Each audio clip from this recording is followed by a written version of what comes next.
पैर पर कुल्हाड़ी मारी है। रिपोर्ट्स के मुताबिक ये टैरिफ ट्रंप पर भारी पड़ते दिख रहे हैं। आरबीआई के पूर्व गवर्नर रघुराम राजन ने ट्रंप के टैरिफ पर टिप्पणी करते हुए कहा था कि उनका ये कदम अमेरिका के लिए आत्मघाती साबित होगा। उनकी ये बात सही साबित होती दिख रही है। किस तरह से ये रेसिपी अमेरिका ने सोचा था कि अगर वो इंडिया के साथ साथ दूसरे ममालिक पर भी टैरिफ लगाएंगे तो इससे अमेरिका का फायदा होगा, लेकिन अमेरिका का ये फैसला अमेरिका पर ही उल्टा पड़ चुका है। तमाम ममालिक अमेरिका के इस जो टैरिफ लगा छोड़े हैं उससे दुनिया बिलबिला उठी है। एक ही दिन के अंदर 2.4 ट्रिलियन डॉलर से ज्यादा डैमेज और लॉस हुआ है। एक्सचेंज जो है वो इस वक्त कह लीजिए कि उसका बुरा हाल है, लेकिन बहरहाल मेरा ख्याल है कि शहबाज शरीफ का ये कहना जो है वो कुछ खास पसंद नहीं आया और स्टॉक एक्सचेंज जो है उस वक्त पाकिस्तान की भी क्रैश कर गई है और कहा यह जा रहा है तकरीबन 8000 पॉइंट्स जो है उसमें कम। टैरिफ अमेरिका पर भारी पड़ता दिख रहा है। पूरा मामला क्या है इस वीडियो में हम आपको बताने जा रहे हैं। नमस्कार, मैं सौरभ दीक्षित और आप देख रहे हैं विस्तक। ट्रंप ने दुनिया के 60 से ज्यादा देशों पर रेसिप्रोकल टैरिफ लगाया है। इससे दुनिया भर में ट्रेड वॉर गहराने और मंदी की आशंका बढ़ गई है। टैरिफ का मतलब के खिलाफ एक साथ मैदान में निकल आए हैं और जब से अमेरिका ने टैरिफ लगाने का फैसला किया है 24 घंटों के अंदर अंदर अमेरिका की मार्केट क्रैश हो गई है और अमेरिका को 2.4 ट्रिलियन डॉलर का नुकसान। अमेरिका के इन्वेस्टर्स को जो स्टॉक मार्केट है वहां पर तो देखने वाला हाल नहीं था, ब्लड बाथ, और एक दिन के अंदर ट्रिलियंस ऑफ डॉलर्स उड़ गए, हवा हो गए। अब ये जो है यकीनन एक अच्छी खबर नहीं है पाकिस्तान के लोगों के लिए और जिन्होंने स्टॉक एक्सचेंज में पैसा लगा रखा था उनके लिए भी। कई लोग जो अमेरिकन स्टॉक एक्सचेंज की भी बात करते हैं, जब वो एक दो दिन पहले वो भी क्रैश कर गई थी और America is America is running the capitalist world. So ये तो अगर मैं इसको अगर थोड़ा सा हम हिस्टोरिकल कॉन्टेक्स्ट में देखें तो कैपिटलिस्ट वर्ल्ड के बारे में कार्ल मार्क्स एक फिलोसोफर है, उसने जो मार्क्सिस्ट एक व्यू है उसके मुताबिक कैपिटलिज्म जो है it is going to be destroyed by itself. ठीक है, तो अमेरिका की हमेशा से इंपीरियल पॉलिसीज रही हैं। ठीक है, तो उसकी वजह से हमने देखा कोई तो 3 दफ़ा 1970s के अंदर, 2008 के अंदर, ठीक है, उसका 2008 के अंदर भी रिसेशन आया, 1970s में भी रिसेशन आया। ठीक है, और अभी जो है वो अपनी इकोनॉमी को ही बिल्ड करने की कोशिश कर रहे हैं और जो छोटे ममालिक हैं, जो छोटी कंट्रीज हैं, ठीक है, उन पे वो टैरिफ्स भी लगाते हैं, अपने तरीके से लगा देते हैं। इंडिया पे टैरिफ लगाया है। इंडिया जो कि इतना बड़ा मेडिसिन मैन्युफैक्चरिंग हब है उसके ऊपर 26% टैरिफ लगाया था। हालांकि अमेरिका ये भूल गया है कि इंडिया उन्हें 40% मेडिसिन एक्सपोर्ट करता है। सिर्फ मेडिसिन नहीं, मेडिकल मशीनरी और डॉक्टर तक इंडियंस के जो है वो अमेरिका में जाके काम करते हैं। So ये तो वो कहते हैं ना, when it comes to politics then it is all about interest। वो अमेरिका का इंटरेस्ट है। ठीक है, और अमेरिका की अगर इकोनॉमी ड्विंडलिंग है तो वो अपनी इकोनॉमी को बूस्ट अप करने के लिए कुछ भी करेंगे और वो ये भी नहीं देखेंगे। इंडिया तो आजकल अमेरिका का बहुत ज़्यादा जो है वो आंख का दुलारा बना हुआ है। ठीक है, सो मैं तो समझता हूँ कि इंडियंस को इस हवाले से थोड़ा सा ना अभी बाहर आके थोड़ा सा अमेरिका के बारे में बात करनी चाहिए कि अमेरिका जो है, अगर हम अमेरिका को इतनी फैसिलिटी साउथ एशिया के अंदर प्रोवाइड कर रहे हैं कि अगर उनको जो है वो उनको बैलेंस ऑफ पावर जो है वो इम्बैलेंस लग रहा है, उसमें कुछ तवाजुन जो है वो ताकत का वो। इंडिया और अमेरिका के दरमियान बिलियन ऑफ डॉलर की ट्रेड होती है हर साल। तो इंडिया इस तरह तो इंडिया और चाइना के दरमियान भी बहुत ज्यादा ट्रेड होती है, लेकिन चाइना और इंडिया के दरमियान तो लड़ाई होती है। मैं समझता हूँ कि अगर इंडिया मैं तो यहाँ पे एक सजेशन दूंगा इंडियंस को कि वो देखें कि अमेरिका जो है वो तो पाकिस्तान जब उनके लिए ज़रूरी था, जब पाकिस्तान से उनके इंटरेस्ट वाबस्ता थे तो वो पाकिस्तान के साथ था। आज जो है इंडिया से उनके इंटरेस्ट जो है वो वाबस्ता हैं तो इंडिया के साथ है। तो जिस तरह अमेरिका ने पाकिस्तान को डील किया है और आजकल जो डील कर रहा है पाकिस्तान को, अब पाकिस्तान पे भी टैरिफ्स लगाए हैं। पाकिस्तान के बारे में भी पाकिस्तान को उन्होंने ऑरेंज लिस्ट में शामिल कर दिया है।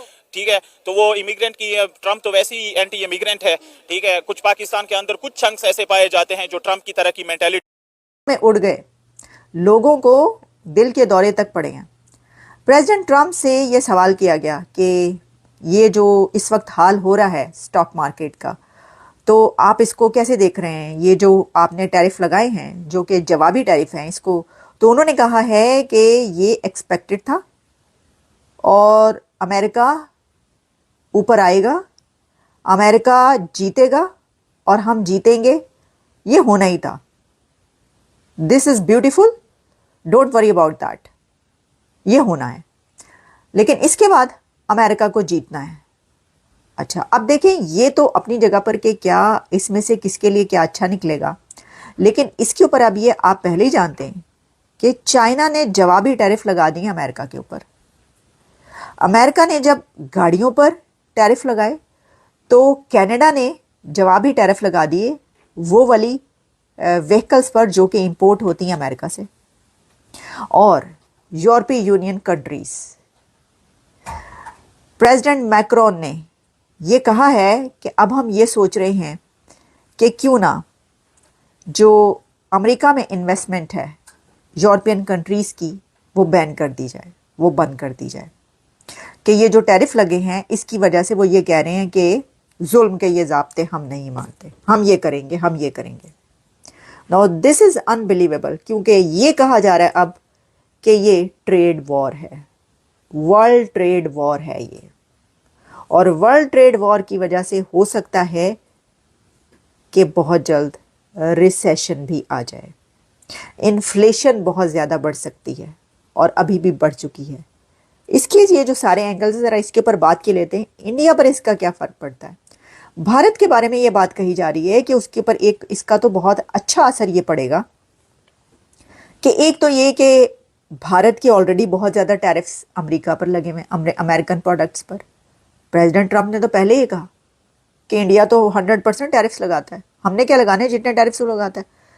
अच्छा, ये बात मैं इसको इंडोर्स करूंगी या सपोर्ट करूंगी कि जो टैरिफ्स लगाए गए हैं प्रेसिडेंट ट्रंप ने वो हाफ लगाए हैं, यानी किसी कंट्री के जितना टैरिफ था अमेरिका पर उससे हाफ उन्होंने लगा दिया।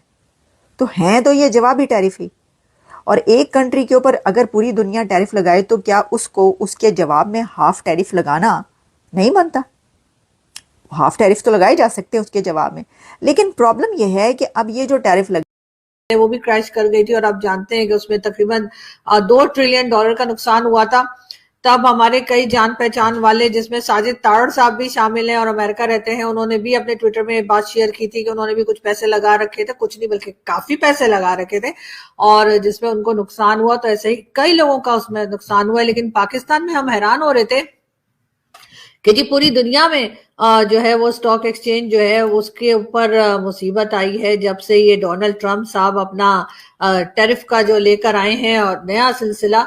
तो लेकिन पाकिस्तान की स्टॉक एक्सचेंज जो थी वो सही जा रही थी, लेकिन खैर अब कहा यह जा रहा है कि आज जो है पाकिस्तान की स्टॉक एक्सचेंज जो है उसमें भी जो है वो नुकसान देखा गया है और तकरीबन 8,000 पॉइंट्स जो है वो कम हुए हैं। और उसके बाद लोगों ने उसमें जो कारोबार कर रहे थे, जो बिजनेस कर रहे थे, उन्होंने अपना कारोबार और बिजनेस फिलहाल के लिए रोक दिया है। हर चीज की प्राइस जो है वो जाहिर है कि उस पर इफेक्ट पड़ा है और काफी ज्यादा इफेक्ट पड़ा है।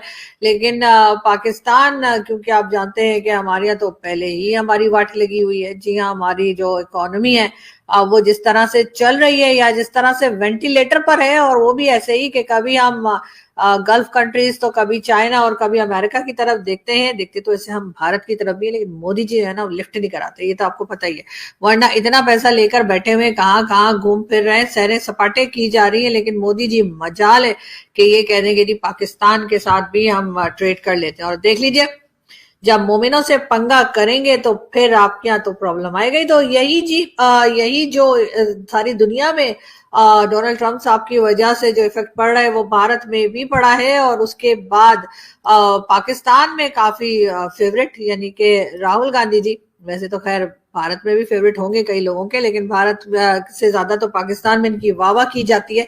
और इनकी वाहवाह इसलिए की जाती है क्योंकि ये अपोजिशन पार्टी में है भारत की। तो अगर कोई भी होता, इवन अगर मोदी जी अपोजिशन पार्टी में कल को चले जाए, खुदा ना खास्ता ये भी बोल दूं, वरना पता लगेगा मोदी जी के सारे फैन आकर और नीचे मुझे बुरा भला कहने लगे, तो मैं कहूं कि अगर वो हो जाएंगे तो पाकिस्तान शायद उनकी वाहवाह शुरू कर देगा क्योंकि वो अपोजिशन में होंगे। लेकिन भारत, राहुल गांधी जी ने जो है वो उन्होंने भी क्रिटिसाइज किया है इंडियन गवर्नमेंट को और कहा यही है कि जी इकोनॉमी जो है वो ऐसे नहीं वैसे होनी चाहिए थी, वैसे नहीं वैसे होनी चाहिए थी। तो कई चीजें उन्होंने अपनी स्टेटमेंट में कही है। और इस वक्त की जो गवर्नमेंट है भारत की, यानी कि पीएम मोदी की, जो बीजेपी की गवर्नमेंट है, उसको काफी उन्होंने क्रिटिसाइज किया है और उन्होंने कहा है कि ये सब कुछ जो इस वक्त फेस करना पड़ रहा है ये मोदी जी की पॉलिसीज की वजह से है। और डेफिनेटली ये खैर हर एक